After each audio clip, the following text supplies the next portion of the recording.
kama qasam tidak tauhid ba'asyada maqalidin al-hakim. Amin. Bismillahirrahmanirrahim. Assalamualaikum warahmatullahi wabarakatuh. Alhamdulillah. Alhamdulillah ala ni'matil iman wal islam wa huma min a'zami ni'am wa kafa bihima min ni'mah. Ashhadu an la ilaha illallah wahdahu la syarika lah wa ashhadu anna Muhammadan abduhu wa rasuluhu la nabiyya ba'da.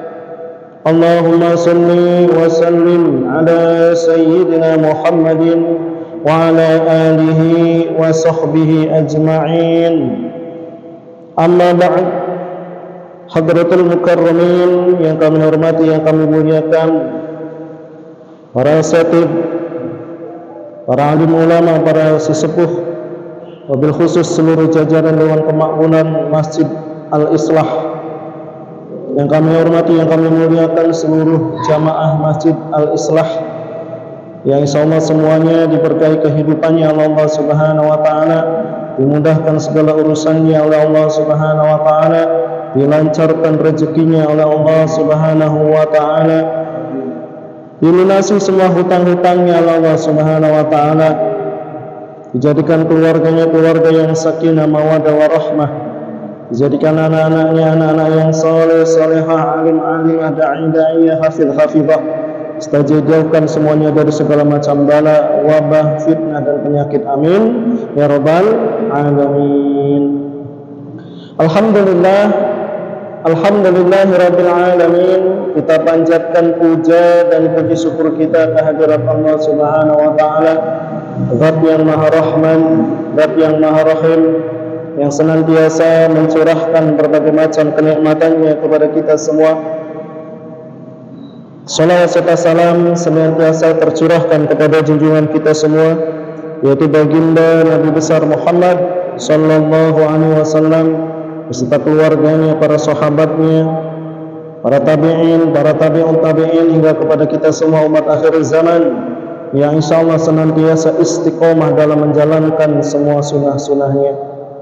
Bapak-bapak hadirin sekalian yang dirahmati Allah Subhanahu wa taala, alhamdulillah pada kesempatan malam hari yang berbahagia ini, malam hari yang mulia ini, kita bisa berkumpul kembali, bisa bermuajahah kembali, bisa bersilaturahim kembali.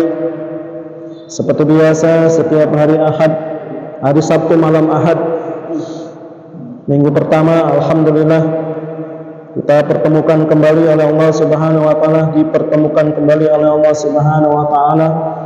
Kita sama-sama bermudzakarah kembali, sama-sama kita belajar kembali tentang ilmu tauhid, ilmu tentang keyakinan, ilmu tentang keimanan kita, supaya keyakinan kita, keimanan kita ini benar sebagaimana yang telah dicontohkan oleh baginda Rasulullah sallallahu alaihi wasallam. Karena dalam beriman kepada Allah Subhanahu wa taala juga harus dilandasi dengan ilmu yang benar, harus dilandasi dengan keyakinan yang benar kepada Allah Subhanahu wa taala. Hari ini atau saat ini banyak orang yang mengaku beriman kepada Allah Subhanahu wa taala, mengaku bertauhid kepada Allah Subhanahu wa taala, akan tetapi keimanannya, ketauhidannya melenceng, tidak sesuai dengan yang telah dicontohkan dan diajarkan oleh baginda Rasulullah sallallahu alaihi wasallam. Maka iman yang tidak benar, yang tidak sesuai dengan yang dicontohkan baginda Rasulullah ini disebut dengan keyakinan yang menyimpang. Maka harus diluruskan, harus dikembalikan sebagaimana yang telah dicontohkan baginda Rasulullah SAW, diajarkan oleh para ulama, dibukukan oleh para ulama, sehingga sampai kepada kita semua, sehingga keyakinan-keyakinan kita, keimanan-keimanan kita ini tidak hanya iman yang taklid, tidak hanya katanya mengikuti ulama saja, akan tetapi juga berdasarkan dengan dalil yang dicantumkan di dalam kitab-kitabnya para ulama, sanadnya nyambung sampai kepada para sahabat dan akhirnya kepada baginda Rasulullah sallallahu alaihi wasallam. Maka insyaallah pada kesempatan malam hari ini kita akan lanjutkan kembali, dan alhamdulillah pada kesempatan malam hari ini kita sudah memasuki bab yang kedua. Gak usah dinazumkan lah ya, saya lagi agak sakit. Ini lagi di eman-eman suaranya. Yang pasti alhamdulillah kita sudah menyelesaikan bab yang pertama dan kita masuk kepada bab yang ketiga. Ya, mohon maaf yang Bapak pegang itu hanya syair-syairnya. Ya. Mungkin nanti Pak Riki kalau misalnya ada syairnya disertakan dengan artinya atau sedikit sarahnya boleh diperbanyak. Coba cari di internet, ada nggak ya? Jadi Nadham Jauharut Tauhid beserta artinya atau mungkin sedikit penjelasannya nggak apa-apa. Nah, nanti kita uraikan di sini insya Allah ya. Karena kemarin saya dapat masukan dari jamaah Masjid As-Suhada sama pembahasan tentang tauhid juga. Ustaz, saya nggak ngerti itu nadhamnya apa artinya. Nah, saya jelaskan. Ya memang Pak, karena yang saya fotokopi itu hanya nadham saja. Artinya itu saya yang menjelaskan serta sarahnya, penjelasannya langsung saya jelaskan pada saat itu juga.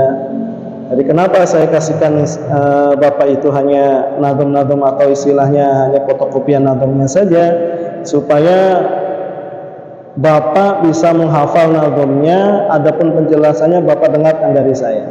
Tapi kalau sekiranya Bapak mau, Bapak silakan beli aja bukunya, ada. Ya, kayaknya ada, saya nggak tahu ada nggak. Tapi coba dicari ya buku terjemahan daripada kitab Jauharut Tauhid. Kalau kitab ininya, kitab yang bahasa Jawanya banyak. Yang bahasa Jawa ini tuh ya banyak penjelasannya. Nah, itu boleh juga dipakai. Jadi nanti Bapak pelajari, nanti kita bahas di sini bareng-bareng insyaallah ya. Baik, alhamdulillah kita pada pertemuan yang lalu sudah menjelaskan berkaitan muqaddimah bab yang kedua, yaitu berkaitan tentang ilahiyat ya, yaitu bab tentang ketuhanan. Bab ini bab yang sangat penting. Bab ini adalah inti daripada penjelasan daripada ilmu tauhid. Karena pembahasan berkaitan tentang sifat-sifat Allah Subhanahu wa taala, sifat wajib yang 20, sifat mustahil yang 20, sifat yang wajib bagi Nabi itu ada 4, sifat yang mustahil bagi Nabi ada 4, sifat yang jaiz bagi Allah 1, sifat yang jaiz bagi Nabi 1. Jadi totalnya ada berapa? Ada berapa? Ada 50. 20 tambah 20 tambah 8 ditambah 2 di 50. Nah, inilah pembahasan kita di dalam kitab Jauharut Tauhid, sekaligus penjelasan berkaitan tentang subhat-subhat atau permasalahan-permasalahan tentang ilmu tauhid yang sering muncul di kalangan umat. Nah, ini dibahas nanti setelah pembahasan sifat 20 ini. Ya, kalau bab pertama sudah kita bahas tentang muqaddimahnya, ya, dan seperti yang saya sampaikan, muqaddimah ini penjelasan juga tentang berkaitan tentang keyakinan, tetapi bagaimana memunculkan kehadiran Allah Subhanahu wa taala di dalam hati kita. Orang yang tidak beriman, orang yang tidak mengenal Allah Subhanahu wa taala, maka dia tidak akan bisa mengetahui siapa Tuhannya.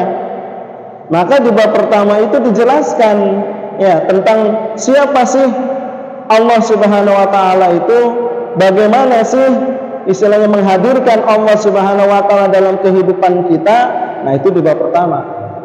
Nah, kemudian bab kedua ini pasti kita setelah mengenal pengen tahu seperti apa sih Tuhan kita, seperti apa sih zat Allah Subhanahu wa taala dan sifat-sifatnya. Maka dibahas di sini Supaya apa, Pak? Supaya wujud keimanan, keyakinan yang benar kepada Allah Subhanahu wa taala, kita mengenal Allah Subhanahu wa taala dengan sifat-sifatnya. Ya. Dan kita sudah bahas pada pertemuan yang lalu ya, berkaitan tentang sifat ini. Dan saya tidak perlu mengulang ataupun memberi penjelasan kembali kepada bapak-bapak jamaah sekalian berkaitan tentang pembukaan kemarin. Mengapa kita harus berakidah Ahlus Sunnah wal Jamaah? Mengapa kita harus tahu tentang apa sih tujuan kita belajar sifat yang 20? Mengapa para ulama membangun konsep sifat wajib bagi Allah Subhanahu wa taala yang 20 ini? Nah, kita sudah bahas nih pada pertemuan yang lalu ya. Maka pada kesempatan malam hari ini kita akan langsung saja membahas tentang sifat Allah yang pertama. Namun sebelumnya sedikit saya gambarkan, saya rangkum daripada kesimpulan yang lalu berdasarkan daripada kesimpulan para ulama berkaitan tentang masalah ketuhanan ini.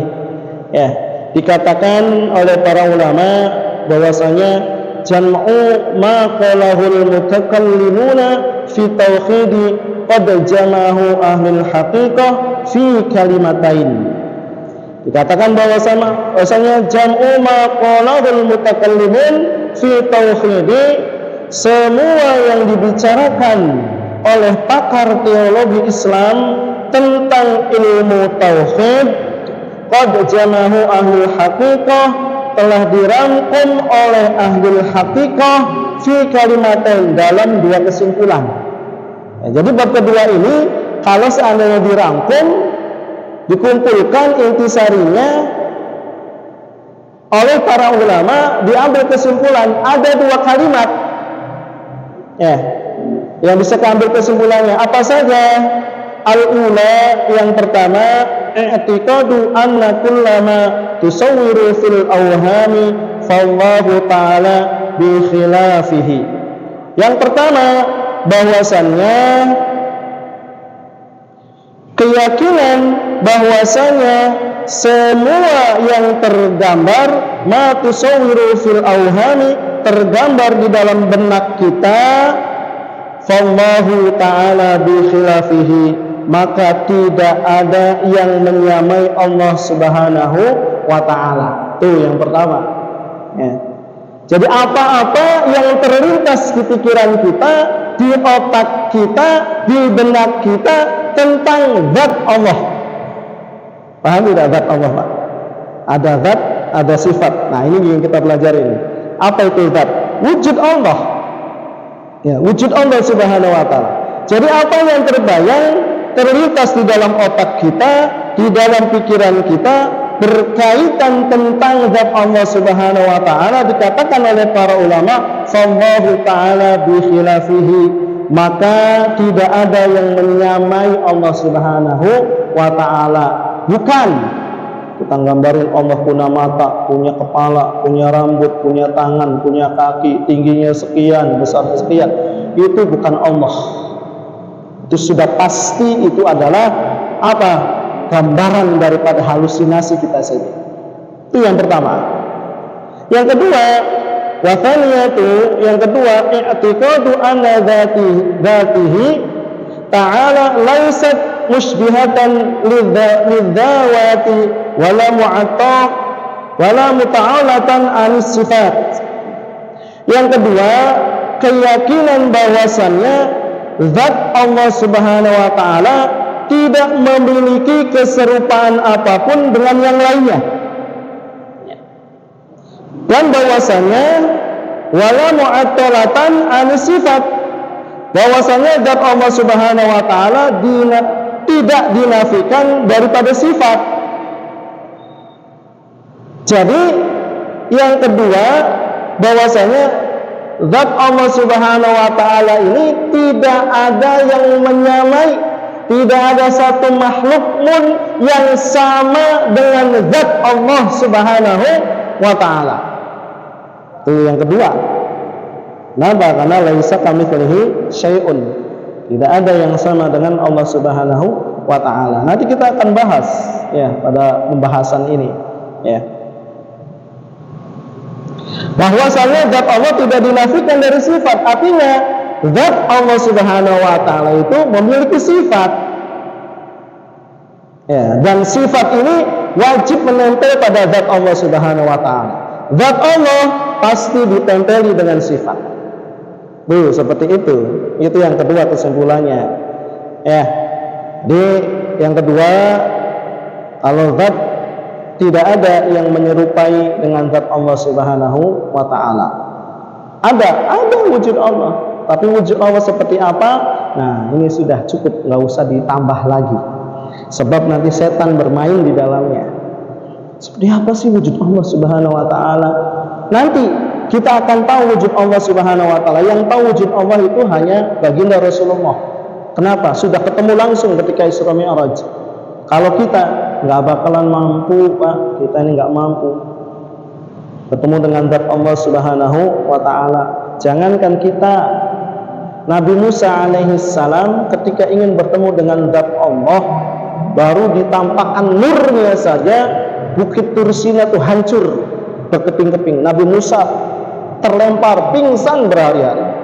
Itu Nabi yang jelas-jelas dari amalannya, dari fisiknya berbeda dengan kita yang umat ya. Apalagi kita nggak mampu, kita yang mampu hanya baginda Rasulullah. Jibril saja nggak mampu melangkahkan kakinya, satu langkah saja Jibril katanya masuk ke dalam arsy Allah Sidratul Muntaha, terbakar Jibril. Bayangkan, apalagi kita. Allah ada ya. Apa nanti ketika kita masuk surganya Allah, kita akan bertemu dan menatap wajah Allah. Seperti apa? Hanya Allah yang tahu. Maka ketika terbenak dalam pikiran kita, seperti apa sih wujud Allah? Nah, itu setan bermain di situ. Maka jawabannya kita gimana? Untuk menghilangkan subhat setan seperti ini. Maka cukup di dalam hati kita yang tahu tentang zat Allah Subhanahu wa ta'ala hanyalah Allah Subhanahu wa ta'ala. Udah cukup. Ya, seperti itu. Itu kesimpulannya ya. Nah, akidah inilah yang harus kita pegang ya. Nah, sekarang kita akan masuk kepada bab yang nadom yang pertama di dalam nadom yang ke-23. Nadom yang ke-23 dijelaskan di sini, fawajibun lahul wujudun wal qidam hadza baqa'un la yusabu bil adam wa annahu lima yanalul adamu mukhalifun burhanun hadzal qidamu qiyamuhu bi nafsi wahdaniyya munazzahan awsafuhu saniyah an bidil awsi bihi syarikin mutlaqa wa walidin kadal walad wal asliqa.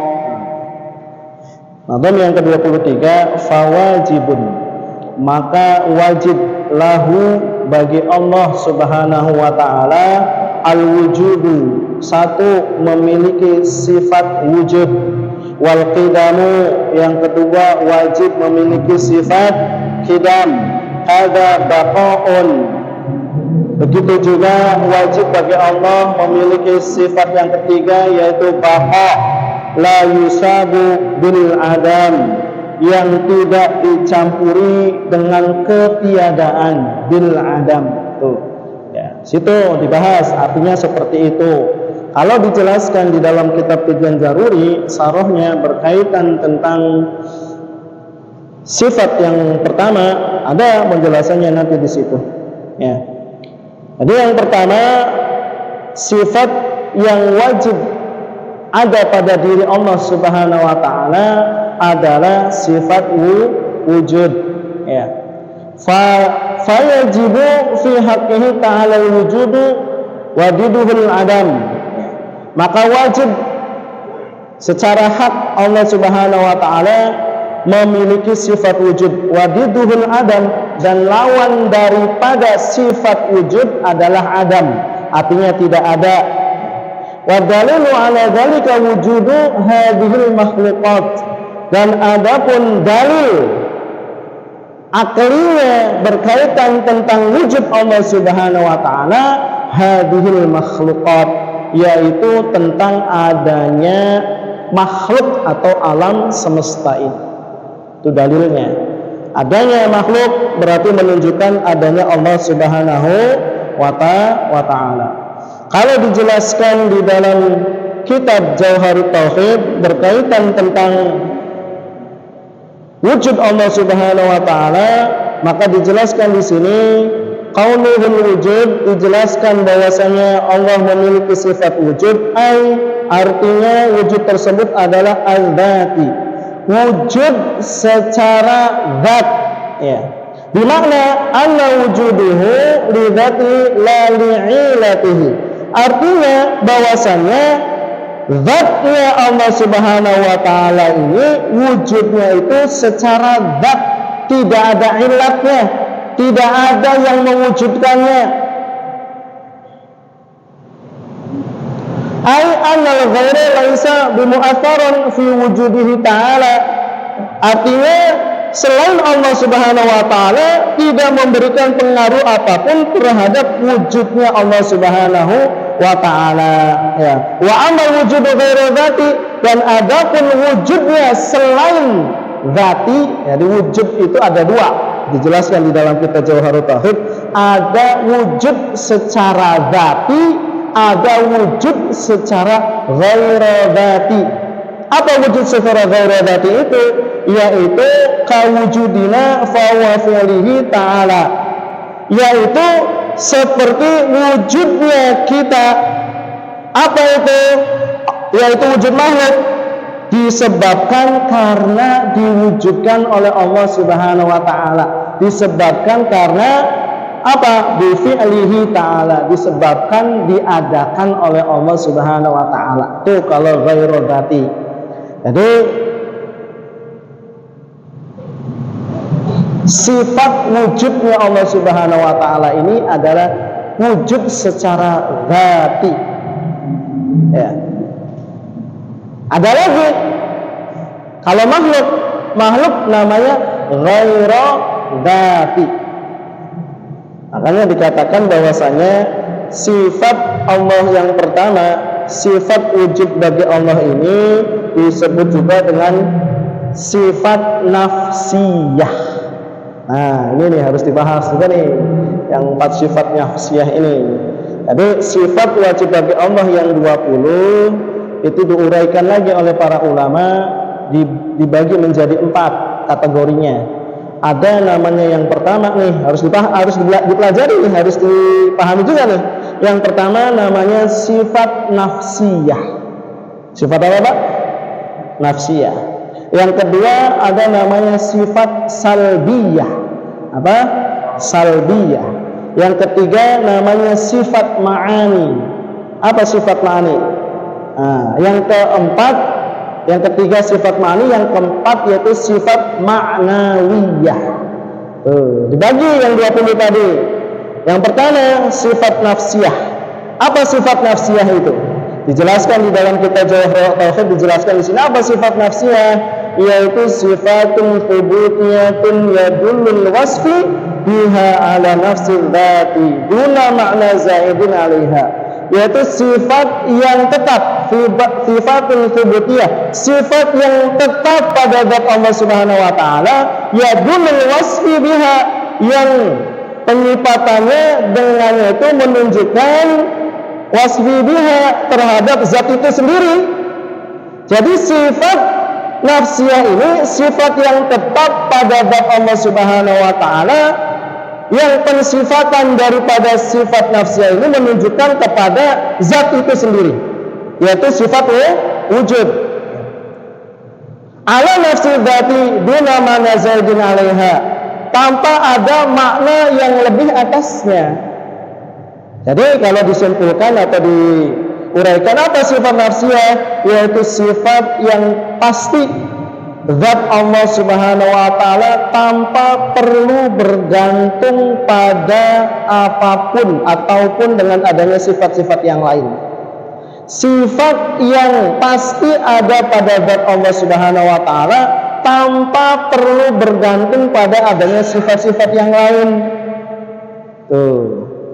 Jadi sifat ini perlu dibahas juga nih kalau di dalam kitab yang lain. Sifat nafsiyah ini pembahasan menurut pendapat sebagian ulama. Ya. Menurut sebagian ulama, terutama Abu Mansur Al-Maturidi dan pengikutnya. Kalau menurut Asy'ariyah, ya, menurut pemahaman Imam Asy'ari bahwasanya sifat yang pertama ini yaitu sifat wujud ini adalah sifat Allah Subhanahu wa taala bukan nafsiyah, tetapi sifat Allah Subhanahu wa taala ini adalah sifat Allah Subhanahu wa taala yang disebut dengan ainul dzati. Bukan artinya sifat wujud ini bukan sifat Allah, tetapi ainul dzati yang wajib adanya pada diri Allah Subhanahu wa taala. Itu kalau menurut Imam Asy'ari. Persamaannya antara perbedaan pendapat ini adalah sama-sama bahwasanya sepakat bahwasanya Allah Subhanahu wa taala itu nyata, Allah Subhanahu wa taala itu ada.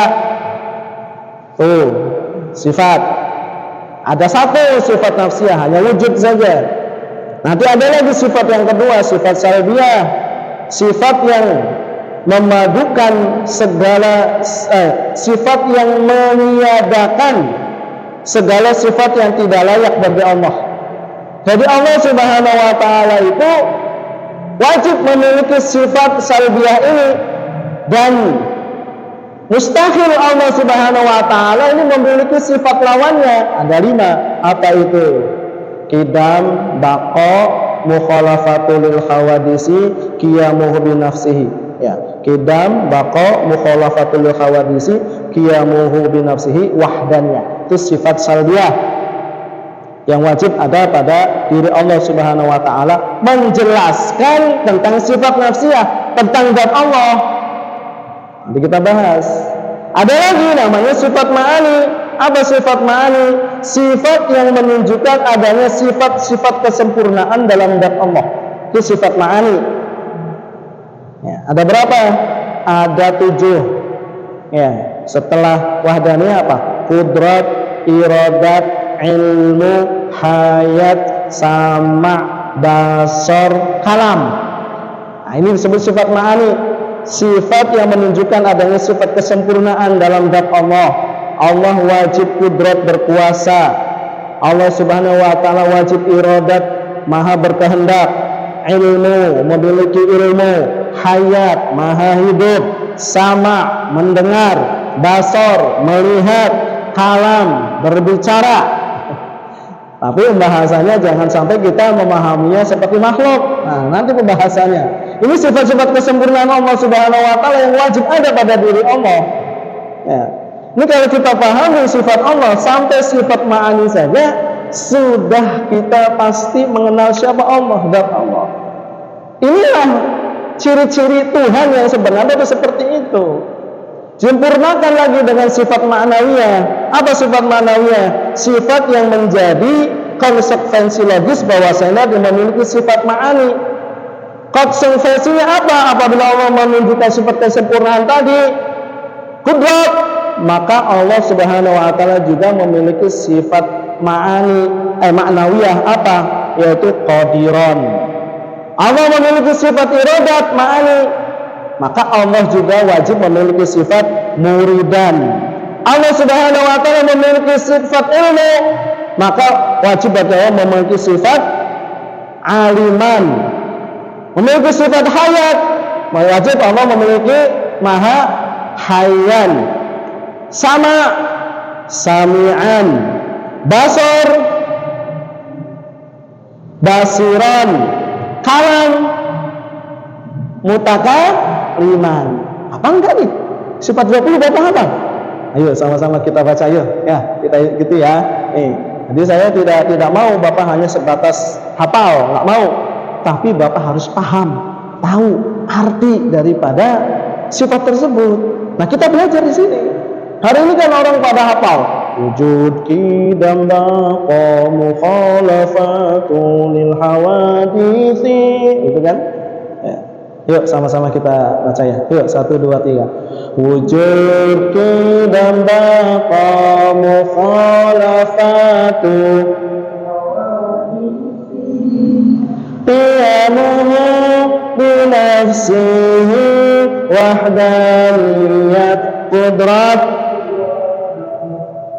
ilmun hayat sama' basur kalam qadiran muridan aliman hayam sami'an basiran takaliman. Kita dari kecil suruh dihafal oleh para ustadz-ustadz kita, guru-guru kita tentang sifat 20 ini. Cuma kekurangannya itu kita nih nggak belajar artinya apa, maksudnya apa. Tujuannya baik, tujuannya itu sebenarnya. Kenapa? Supaya tertanam akidah Ahlus Sunnah wal Jamaah dalam diri kita. Tetapi hanya sebatas kita hafal daripada nadoman itu saja. Ya, sifat-sifatnya. Artinya nggak tahu, maksudnya nggak tahu. Datanglah pemahaman yang lain. Itu bid'ah. Itu filsafat dari Yunani, itu tidak ada dalilnya. Kita karena tidak memiliki pemahaman yang cukup tentang tauhid kita, goncang. Benar nggak? Akhirnya apa? Yang benar gimana? Yang benar sifat tauhid itu dibagi 3. Apa itu? Rububiyah, uluhiyah, asma wa sifat. Sama kayak trinitas jadinya. Benar nggak? Akhirnya banyak orang yang akhirnya ini. Padahal kalau kita cari Pak, tolong satu carikan dalil saja. Sampaikan ke saya bahwasanya Rasulullah membagi tauhid jadi 3 tadi. Ada nggak dalilnya? Ada nggak hadisnya? Kalau ada satu hadis saja yang menjelaskan bahwasanya baginda Rasulullah pernah bersabda tauhid dibagi 3, rububiyah, uluhiyah, asma wa sifat. Saat ini saya akan mengikut dari itu. Cari satu dalil. Sama. Ya, mereka juga ngarang-ngarang juga, Pak. Siapa itu pelopornya? Ibnu Taimiyah. Siapa Ibnu Taimiyah itu? Ulama zaman akhir tahun abad ke-7 Hijriah, awal 8 Masehi. Jauh, bukan ulama salaf. Bukan. Kalau akidah Ahlussunnah wal Jamaah ini yang menghimpunnya adalah Abu Hasan al-Asy'ari dan Abu Mansur al-Maturidi. Ini Pak sekitar tahun 280-an. Masih zaman salafus soleh. Zaman cucunya para sahabat. Masih dekat dengan Nabi. Masih dekat tidak? Dekat. Ya. Tuh. Jadi kalau seandainya ada penyimpangan di dalamnya, maka para sahabat, para tabi'in, para sahabat masih hidup, tabi'in masih hidup, orang tuanya membenarkan, memperbaiki tidak demikian pemahaman akidah Ahlussunnah wal Jamaah menurut Rasulullah. Tapi pada kenyataannya hari ini akidah Ahlussunnah wal Jamaah lah yang paling mayoritas di dunia ini. Paham tidak Pak? Tuh, kita bahas ya. Sifat wujud bagi Allah Subhanahu wa taala ya. Tadi dijelaskan ada 2. Sifatnya Allah sifat wujudnya Allah itu sifat dzati, bukan ghairu dzati. Ya. Kalau dzati wujudnya Allah Subhanahu wa taala itu ya tidak karena adanya hal yang lain. Dijelaskan di sini wujudnya Allah itu li dzatihi la li ilatihi, bukan karena ilat, bukan karena diwujudkan. Berbeda dengan wujudnya kita. Ya, wujudnya kita ini karena diwujudkan oleh Allah Subhanahu wa taala. Jadi pada hakikatnya wujudnya manusia ini sebenarnya bukan ada. Adanya kita ini bukan karena ada, tetapi karena diadakan. Tuh. Kenapa? Karena kita berawal dari ketiadaan. Ya. Nanti kita jelaskan secara panjang lebar, ya penjelasannya. Jadi apa dalilnya? Dijelaskan di sini. Wa dalilu ala dzalika wujud hadhil makhluqat, bahwasanya dalil sifat daripada sifat wujud ini adalah karena apa? Adanya makhluk, wujudul alam. Adanya alam ini, adanya makhluk ini menunjukkan bahwasanya Allah Subhanahu wa taala itu ada. Ya. Karena wadiduhul adam, maka lawan daripada wujud ini adalah al-adam, tidak ada. Kalau seandainya Allah tidak ada, tidak mungkin adanya alam ini. Makhluk, apa makhluk itu? Kalau di dalam kitab Jawahirul Kalamiyah jelaskan Allah itu definisinya apa? Ghairul alam, selain alam ini itulah Allah. Berarti selain Allah itulah alam, makhluk. Ya. Selain Allah itu namanya makhluk. Makhluk itu ciptaan. Selain makhluk itulah Allah. Kecuali Al-Quran. Al-Quran itu bukan makhluk, tapi kalamullah. Ya, awas ini. Kalau orang-orang Mu'tazilah mengatakan Al-Quran itu makhluk. Kalau dalam akidah ahli sunnah wal jamaah, Al-Quran itu adalah kalamullah, bukan makhluk. Ya, paham ya? Masya Allah. Nah, dari mana alam ini jadi wujud adanya Allah Subhanahu wa taala? Bagaimana cara memahami bahwasanya alam ini adalah menunjukkan adanya Allah Subhanahu wa taala? Ini kita awali. Ya, pertama bahwasanya alam ini atau makhluk itu, Pak, terdiri dari dua unsur. Apa itu? Pertama disebut dengan jirim dan yang kedua disebut dengan arad. Ya, jirim dan arad, yaitu sifat. Ya. Ada bentuknya, ada wujudnya, ada sifatnya. Ini disebut dengan makhluk. Ya. Maka termasuk ruang, waktu, dimensi manusia arad terbatas oleh itu. Kalau Allah tidak terbatas oleh ruang, waktu, dimensi, termasuk diam, bergerak. Allah tidak begitu. Ya. Contoh makhluk kita manusia nih terdiri pada jirim dan juga sifat. Contohnya apa? Kalau nggak diam, maka orang tersebut pasti bergerak. Kalau nggak bergerak, berarti orang tersebut diam. Tuh, itu sifat makhluk. Artinya apa?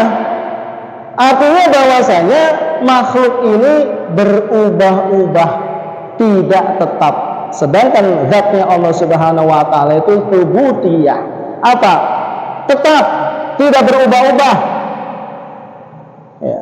Baik secara zatnya, sifatnya maupun af'alnya, perbuatannya. Itu wujud Allah Subhanahu wa taala. Pak, siapa nih Pak saya? Darman. Pak Darman. Umur 17 sampai 23, ganteng. Kuat, sehat, gagah. Ya kan? Kenapa Allah ciptakan demikian? Benar gak? Sekarang sudah umur 50 tahun. Ya. Masih sama gak? Enggak. Berubah gak? Nah, itu makhluk sifatnya. Tidak tetap. Semua makhluk di dunia ini tidak tetap. Tapi zatnya Allah, sifatnya Allah, af'alnya, perbuatan Allah itu tetap. Tidak sama seperti makhluk. Paham ya Pak ya?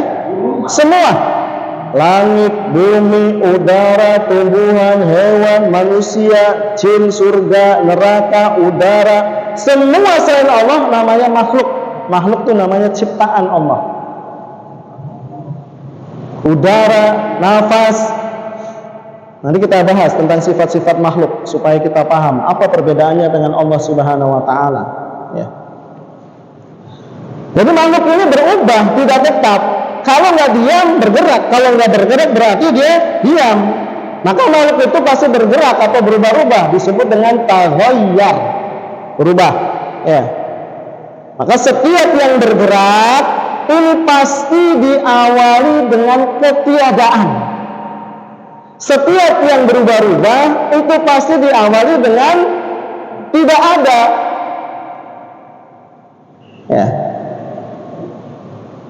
Atau disebut dengan baru, atau bahasa Arab namanya huduts. Maka makhluk ini semuanya memiliki sifat namanya huduts, baru. Beda dengan Allah Subhanahu wa taala, ya. Dan setiap perkara yang baru pasti apa? Membutuhkan atau ada yang membarukannya, ada yang menciptakannya. Benar tidak? Pak Darman, 100 tahun yang lalu ada nggak? 100 tahun yang lalu ada nggak Pak? Belum ada. Kemudian sekarang ada. 100 tahun yang akan datang? Mungkin sudah nggak ada. Termasuk kita semua yang hidup, anak cucu kita mungkin. Ya. Artinya adanya Pak Darman ini apa? Berawal dari ketiadaan. Maka hadirnya Pak Darman ini adalah perkara baru. Kenapa? Karena diawali dengan ketiadaan. Maka hakikatnya adanya kita semua ini bukan karena ada, tapi diadakan. Beda dengan Allah Subhanahu wa taala. Wujudnya Allah Subhanahu wa taala itu tetap. Ya, nanti dibahas dengan apa? Dengan sifat yang kedua, qidam. Ya, tidak ada permulaannya. Sampai kapan? Baqo. Kekal, nggak ada akhirnya. Wal awalu wal akhir. Paham Pak? Paham tidak Pak? Jadi sifat Arab, ya, tidak bisa lepas daripada yang namanya jirim. Nih, ini namanya benda, namanya meja. Meja namanya jirim, bentuknya ada. Nah, punya sifatnya. Sifatnya persegi 4, lebarnya sekian, panjangnya sekian, punya kaki-kaki 4, warnanya kecoklatan. Itu namanya sifat. Setiap jirim pasti ada sifat. Setiap ada sifat pasti menempel kepada zat. Nah, ini namanya zat, namanya sifat. Setiap zat pasti ada sifat. Setiap sifat pasti menempel pada zat. Jadi bisa dipisahkan tidak antara sifat dengan zat?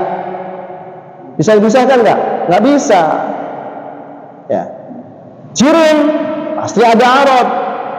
Arad menempel pada sifat. Tadi arad perkara baru bukan? Perkara baru. Maka jirim juga pasti perkara yang baru juga. Ya. Paham tidak nih? Perkara yang baru juga. Maka kalau ini satu sifat dari satu sifat, ya. Maka dikatakan kalau secara ilmu mantiknya begini kalimatnya. Al-alamu mutaghayyar. Al-alamu mutaghayyar. Sesungguhnya alam raya ini berubah-ubah. Ya, tidak tetap, ya. Wa kullu mutaghayyir haditsun. Dan setiap yang berubah-ubah itu adalah perkara yang baru. Al-alamu haditsun, jadi alam raya ini, makhluk itu pasti adalah haditsun, perkara yang baru. Artinya al-arad yahtaju muhdatsin, perkara yang baru, ya, al-arad pasti membutuhkan kepada yang membarukan, yang menciptakan. Begitu pula al-jirim muhtajun muhdats, ya. Al-jirim juga apa? Membutuhkan kepada perkara yang menciptakannya, yang membuatnya menjadi jirim. Siapa itu? Siapa? Siapa? Allah. Tuh. Ketemu kan akhirnya ujungnya. Maka makhluk ini, alam raya ini menunjukkan adanya Allah Subhanahu wa ta'ala. Tuh. Paham tidak? Nyambung tidak? Ini ditambah dengan kisah nih, banyak kisah-kisah yang lain. Jadi suatu ketika ada orang-orang Baduin, orang-orang pelosok, ditanya oleh seseorang, ya, apa itu? Ditanya, apakah Allah Subhanahu wa ta'ala itu ada? Dijelaskan nih. Ya, ditanya nih. Karena biasanya kita senantiasa pasti menggunakan dalil Allah itu ada, gitu kan? Ditanya Allah itu ada tidak? Maka jawabannya apa? Al-ba'rah tadullu 'alal ba'ir. Bahwasanya kotoran onta yang kering itu menunjukkan adanya onta. Paham tidak? Kotoran onta yang sudah mengering itu menunjukkan bahwasanya adanya onta. Artinya adanya alam raya ini pun menunjukkan bahwasanya adanya Allah Subhanahu wa ta'ala. Ya. Logika kita, Pak, akal kita ini hanya mampu sampai mengatakan bahwasanya alam raya ini ada yang menciptakan. Tuh, logika kita. Akal kita nih hanya nyampe segitu batasnya, bahwasanya alam raya ini ada karena ada yang menciptakan.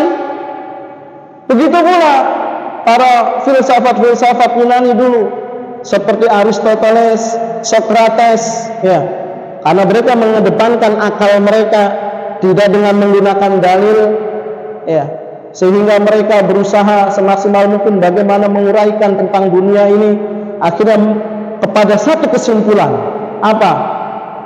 Bahwasanya alam raya ini ada karena ada yang menciptakan.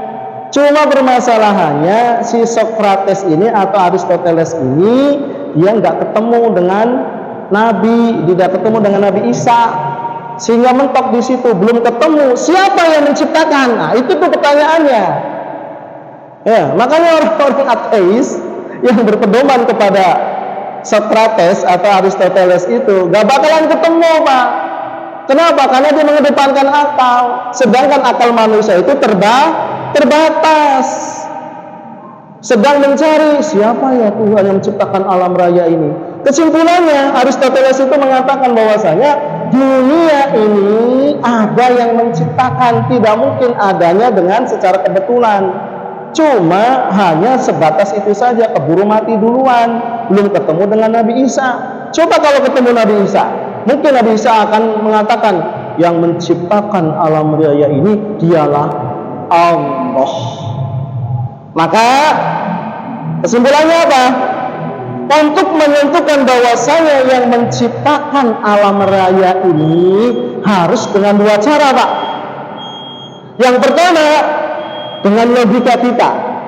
Ya, secara logika adanya alam raya ini berarti ada yang menciptakan. Itu secara logika. Kemudian yang kedua secara syariat. Kalau secara syariat, maka yang menciptakan alam raya ini adalah Allah. Allah khaliqus samawati wal ard wa ma bainahuma. Jadi untuk sampai kepada siapa yang menciptakan ini, hanya dengan syariat kita bisa memahaminya. Kalau enggak bakalan ketemu, Pak. Jadi akhirnya sesat. Bisa dipahami? Nah, seperti itulah. Nah, ini pembahasan sifat wujud. Ya. Jadi yang pertama kesimpulannya apa tadi? Allah Subhanahu wa taala ada, wujud, memiliki sifat pertama wujud. Ya. Dan wujudnya Allah Subhanahu wa taala ini adalah dzati. Berbeda dengan makhluk. Kalau makhluk ghairu dzati. Ya, makanya di harus ada kalimat di-nya. Semua yang pada diri makhluk itu semua itu harus diawali dengan di sebenarnya secara hakikat. Adanya di dunia ini karena diadakan. Bapak berjalan karena dijalankan. Bapak minum karena diminumkan. Bapak makan karena dimakankan. Ya, Bapak punya rezeki banyak karena diberi rezeki oleh Allah Subhanahu wa taala. Bapak dikasih kesehatan pada hakikatnya karena disehatkan oleh Allah Subhanahu wa taala. Harus ada kalimat di-nya di situ. Sebab kalau nggak ada kalimat di, manusia ini jadi sombong. Seolah-olah sayalah yang bikin kaya. Kenapa kerja? Syirik. Ya, sehat karena saya olahraga, menjaga kesehatan, selalu minum herbal, gitu kan? Syirik. Ya kan? Allah Subhanahu wa taala yang menghidupkan. Istilahnya kita nggak dikalami dengan di ayat. Ya, maka harus kata diri nggak boleh ditinggalkan. Paham ya Pak ya? Tapi nggak perlu kita istilahnya terlalu berlebihan. Nanti Ustaz Riki lagi ngapain? Lagi didudukkan oleh Allah. Pak Darman lagi ngapain? Lagi dimakankan oleh Allah. Lebay namanya. Biasa aja, cukup dalam keyakinan kita saja yang demikian. Jadi nggak usah berlebihan. Nanti orang jadi aneh lihatnya. Paham ya Pak ya? Nah, baik, ini saja pembahasan kita berkaitan dengan sifat yang pertama, yaitu sifat wujud. Nanti kita akan bahas lagi pada penjelasan yang kedua, yaitu sifat baqo. Sesungguhnya kita menggunakan kitab yang sudah dikarang oleh para ulama pemahaman akidah Ahlussunnah wal Jamaah. Untuk pertanyaannya nanti kita setelah salat Isya ya. Kita ngobrol di luar, silakan tanya-tanya berkaitan tentang pemahaman akidah Ahlussunnah wal Jamaah ataupun yang lainnya insyaallah. Ini saja, sekian, terima kasih, mohon maaf atas segala kekurangannya. Kita tutup dengan doa kafatul majlis. Subhanakallahumma wa bihamdika asyhadu an la ilaha illa anta astaghfiruka wa atubu ilaik. Billahi taufiq wal hidayah. Assalamualaikum warahmatullahi wabarakatuh.